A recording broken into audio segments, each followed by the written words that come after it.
Andy. This is Dr. Shravanti Reddy, Director at Shubha Fertility, LB Nagar. So the topic for discussion is evaluation of male infertility. So basically, when the infertile couple walks into a clinic, అండి మనం మగవాళ్ళకి చేసే basic tests వాళ్ళని ఎలా evaluate చేస్తామో ఈ వీడియోలో discuss చేద్దాం. So once the couple walks in to clinic అండి, మేల్ సైడ్ నుంచి మనం ఫస్ట్ చేసేది హిస్టరీ తీసుకోవడం అండి. సో వాళ్ళ ఏజ్, తన ఏజ్ ఎంత, తను అంటే ఆక్యుపేషన్ అంటే వేర్ ఈజ్ ఈ working, any industrial exposure of toxins, drug exposure, లేదా హీట్ ఇండస్ట్రీస్లో పనిచేయడము, ఏదైనా లెడ్ ఎక్స్పోజర్ ఉండడము, అట్లాంటి టాక్సిక్ కెమికల్స్కి ఎక్స్పోజర్ ఏమైనా ఉందా కనుక్కుంటామండి.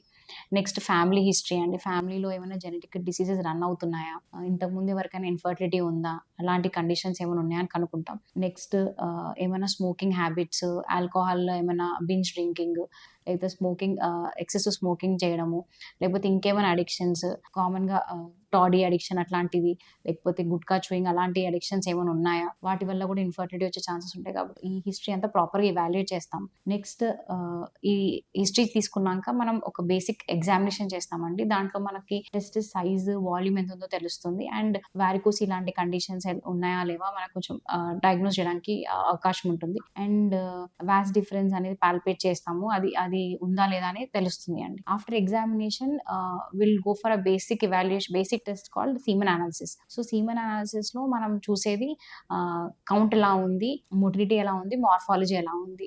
Count should be more than 16 million అండి, and motility should be more than 42%. And morphology అంటే ఆకారం ఎలా ఉంది అని, స్పర్మ్ ఆకారం ఎలా ఉంది చూసుకుంటాం, అది it should be more than 4%. So ఇవి నార్మల్ లో ఉన్నాయంటే సీమన్ అనాలిసిస్ ఇస్ నార్మల్ అంటే all the parameters are normal అంటే మనం నెక్స్ట్ ఇన్వెస్టిగేషన్స్ అనేది మనం అవసరం పడదు. But if the semen analysis is abnormal అంటే లెస్ దెన్ 10 మిలియన్ ఉంది, లెస్ దెన్ 5 మిలియన్ ఉంది, లేదా జీరో కౌంట్ ఉంది, అలాంటి కండిషన్స్ లో మనం హార్మోనల్ ఇవాల్యుయేషన్ చేయాల్సి వస్తుంది. నెక్స్ట్ సో హార్మోన్ ఇవాల్యుయేషన్ లో మనం చూసే hormones FSH hormone, LH hormone, total testosterone, oestrogen hormone, దాంతో పాటు ప్రొలాక్టిన్ అనే హార్మోన్ కూడా టెస్ట్ చేస్తాం. సో ఈ హార్మోన్స్ అనేది మనకి ఎలా రోల్ ప్లే చేస్తాయి అంటే, జనరల్ గా మనకి బ్రెయిన్ నుంచి FSH and LH hormone release అయ్యి అవి it will act on testis to produce testosterone. ఈ testosterone will lead to spermatogenesis. So ఇక్కడ ఏదైనా డిస్టర్బెన్స్ ఉందా అంటే హార్మోనల్ ఏమైనా ఇష్యూ ఉందా అని మనకి తెలుసుకోవడం జరుగుతుంది. So once the hormones are evaluate చేశాక ఏ కండిషన్ అని డయాగ్నోస్ చేయడానికి ఉంటుంది మనకి. ఇఫ్ ది కండిషన్ అంటే కొన్ని కొంచెం తక్కువ కౌంట్ ఉన్న వాళ్ళకి సమ్అరౌండ్ 9 మిలియన్ 8 మిలియన్ ఉన్న వాళ్ళకి ఏదైనా మెడికల్ ట్రీట్మెంట్, మెడికల్ మేనేజ్ చేయొచ్చా అని ఈ హార్మోనల్ టెస్ట్ ద్వారా మనం ఇవాల్యుయేట్ చేసి డయాగ్నోస్ చేసి ట్రీట్మెంట్ ఇవ్వడం జరుగుతుంది. ఈ కొన్ని కండిషన్స్ కంప్లీట్లీ జీరో అజోస్పర్మియా అంటాం. అట్లాంటి కండిషన్స్ లో ఈ హార్మోన్ ఇవాల్యుయేషన్ మనకి దీని ద్వారా మనకి అది obstructive azoospermia, non obstructive azoospermia అని మనకి డయాగ్నోస్ చేయడానికి అవకాశం ఉంటుంది. So once we diagnose the condition accordingly we can treat. And then comes ultrasound అండి.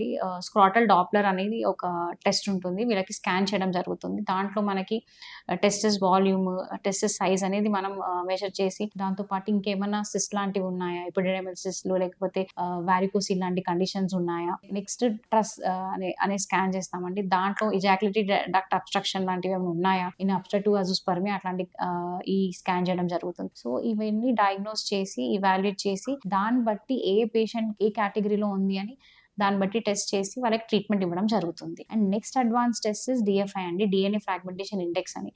దీంట్లో ఏంటంటే స్పర్మ్ లో మనకి DNA ఉంటుంది, సో అది ఫ్రాగ్మెంటెడ్ అయ్యే ఛాన్సెస్ ఉంటుంది. సో ఎంతవరకు ఫ్రాగ్మెంటెడ్ స్పర్మ్స్ ఉన్నాయా అని తెలుసుకోవడానికి DFI టెస్ట్ చేయడం జరుగుతుంది. సో జనరల్ గా ప్రీవియస్ IUI ఫెయిల్యూర్స్ ఉన్న వాళ్ళకి, IVF ఫెయిల్యూర్స్ ఉన్న వాళ్ళకి, అండ్ డయాబెటీస్ ఉన్న వాళ్ళకి, ఎక్కువ ఏజ్ ఉన్న పేషెంట్స్ కి ఈ DFI టెస్ట్ అడ్వైజ్ చేయడం జరుగుతుంది. So once the DFI comes above at a range more than 15 to 20%, will advise microfluidics if the patient is going for IVF అండి. So these are the part of male fertility evaluation. ఇవన్నీ మనం చేసుకొని అంటే ప్రతి పేషెంట్కి ఏ పేషెంట్కి అయితే ఏది టెస్ట్ అవసరమో ఆ టెస్ట్ చేసుకొని accordingly will diagnose the condition and treat the patient అండి. Thank you.